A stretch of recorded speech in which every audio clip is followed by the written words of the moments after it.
Canadian military truck and Model T Ford. Over 115,000 of these vehicles were produced for the Allies, the United States, Canada, and Great Britain in the First World War. The story of mechanization and the story of tanks, it goes back over 100 years. Yes, Canada didn't have tanks in the First World War. We trained with the British, but our armies began to become mechanized. You can see on the door there, it says WD with the arrow, that's War Department. So companies like Ford, and this was built right here in Canada, right here in Ontario at the Ford plant during the First World War, they would provide these trucks for logistics, moving supplies around. There's an ambulance in the MVCC that you can go up close to and touch and have a look at. And this was, they took civilian vehicles at the time, they simplified them, and they used them for military use over 100 years ago. Now, these vehicles, when they built these vehicles, is a German tank. It was developed by the Germans. Just as the British were developing the Centurion at the end of the Second World War, the Germans continued to design and learn from the war and design new tanks. Some of them were just on a drawing board, never made it because of how the war ended for them. In the 1950s and into the 1960s, when West Germany all of a sudden was the ally of the Western Allies,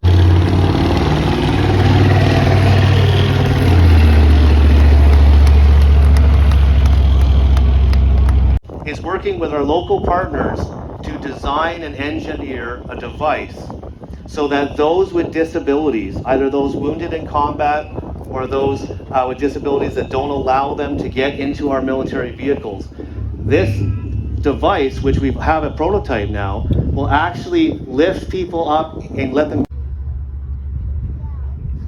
He said, uh-oh. So here's Mitch McFarlane. He's the driver and the leader of the Lab 3 team. There's something that we got to do today. So if you've been following our social media, if you were here on a Keno Tank weekend, you might have heard of a special project. It's called Afghanistan Conflict. You can see it has a turret with a main weapon. That's the 25mm Bushmaster, the smoke grenade launchers. But also, this is a troop carrier. It has a ramp at the back, and Canadian Forces soldiers can extricate themselves from a battle, get picked up in the lab, or deploy from the Lab 3. Also, unlike other military vehicles, it has air conditioning. Can you believe that for these guys?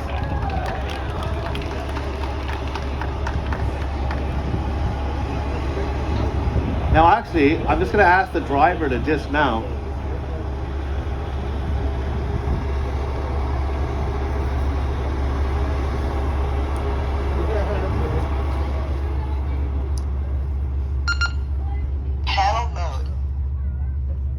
And the United States.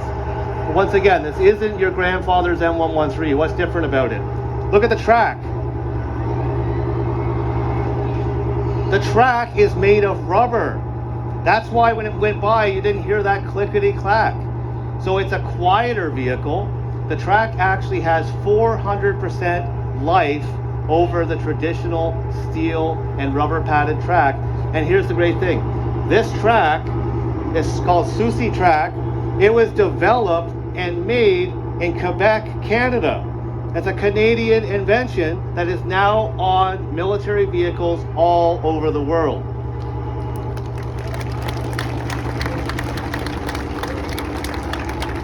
It's exceptionally fast. It can move any tank of the Second World War. There's all these stories about, it couldn't take out the Tiger. The Tiger had weak spots, the Panther had weak spots, and the Canadians who served in these Shermans knew how to take out German tanks. So it has a 76mm main weapon. It's fully operational. The cool story about these tanks is we talk about the Second World War, Battle Royale.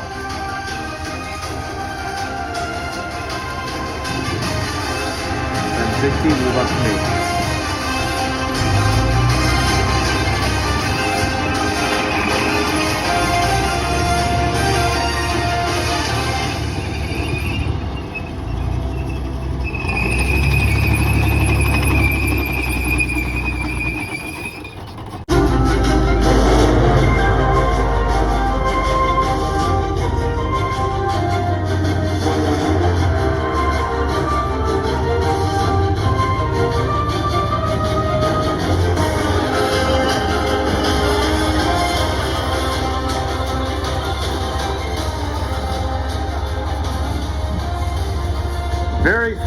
similar to the Canadian Leopard C2. This is a Belgian Army Leopard 1A5.